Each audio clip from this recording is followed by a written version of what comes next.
ஒரு பொம்பளை வீட்டில் வந்து ஒரு பொம்பளை பிள்ளைகள் யாரையுமே நீங்கள் வைய முடியாது, யாரையுமே வைய முடியாது. வஞ்சா அதை திட்டினா உடனே அது வந்து டக்குனு பைய தூக்கிட்டு கிளம்பிடுதுங்க.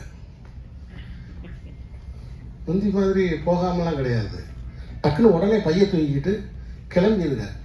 என்னடா காரணம்னா வேற ஒன்றும் இல்லை, அதுக்கு எல்லாத்துக்குமே பஸ்ஸு வந்து ஃப்ரீ. நம்ம விரட்டி போய் பின்னாடி போய் ஏறணும்னு வச்சுக்கங்களேன், நம்மகிட்ட டிக்கெட் கேட்குறாங்க. நீங்க பார்த்தீங்கன்னா சென்னை மட்டும் கிடையாது, தமிழ்நாடு ஃபுல்லாக வந்து பெண்கள் வந்து இப்போ நல்லா ஜாலியாக அவங்க நினச்ச இடத்துக்கு போகிறாங்க, கோயிலுக்கு போகிறாங்க, குளத்துக்கு போகிறாங்க, வேலைக்கு போகிறாங்க, நல்லா ஃப்ரீ மேனர், யாருமே திட்ட முடியலை. உண்மையை சொல்ல போனால் ஆண்கள் தான் வந்து அடிமையாக இருக்காங்க. இது காரணம் யாருன்னா அது வேறு யாரும் இல்லை, நம்முடைய மாண்புமிகு முதல்வர் ஸ்டாலின் அவர்கள் தான். அவர் தான் இருக்கிறவங்கள பூராத்தையும் வந்து பெண்களுக்கு பூரா இலவச பஸ்ஸை கொடுத்து விட்டாப்புல. இதை ஏன் நான் குறிப்பிடுறேன்னா, லியே சிவகுமார் நடிக்கிற அந்த சீனில் இந்த மாதிரி விஷயங்களை நாங்கள் அந்த படத்தில் சொல்லியிருக்கோம். நல்ல விஷயங்களை இந்த படத்தில் நாங்கள் சொல்லியிருக்கோம். அரசு மருத்துவமனையை நாங்கள் கொண்டாடி இருக்கோம். ஏன்னா அரசு மருத்துவமனைக்கு யாருமே போகிறதில்லை, ஆனால் அரசு மருத்துவமனை நாங்கள் கொண்டாடி இருக்கிறோம்.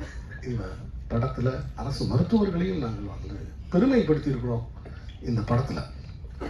ஸோ ஆக மொத்தத்தில் இந்த படம் நிச்சயம் உங்களை ஏமாற்றாது. நிச்சயம் ஏதாவது வந்து விருதுக்குரிய படங்கள் விருது வாங்கிடுச்சு, வாழ்வியல் படங்கள்னு சொல்கிறாங்க, வாழ்வியல் படங்கள்னு சொல்கிறாங்க, போகலாமா வேணாமா? ஏன்னா இணையதளத்தில் வந்து நம்ம தான் பார்க்குறோமே எவ்வளோ கமெண்ட்ஸ் என்னன்னு, போகலாமா வேணாமா? அப்படி இல்லை, எங்களுடைய சவாலே வேற. உள்ளூர் மக்களையும் ரசிக்க வைப்பது, உலக மக்களிடமும் போய் சேர்வது. கோழிப்பண்டை செல்லதுரை உள்ளூர் மக்களுக்கும் செல்லதுரையாகவும் உலக மக்களுக்கும் ஒரு செல்லதுரையாகவும் இந்த படம் உருவாகியிருக்கு. நான் எடுத்த படம்ன்றதுக்காக நானே பேச மாட்டேன். உலகத்திலே மிகப்பெரிய பயந்தோழி நான் தான். தான் செஞ்ச சின்ன பூதத்தை பார்த்து பயப்படுற ஒரு மந்திரவாதி இருக்காங்களா, அது நான் தான்.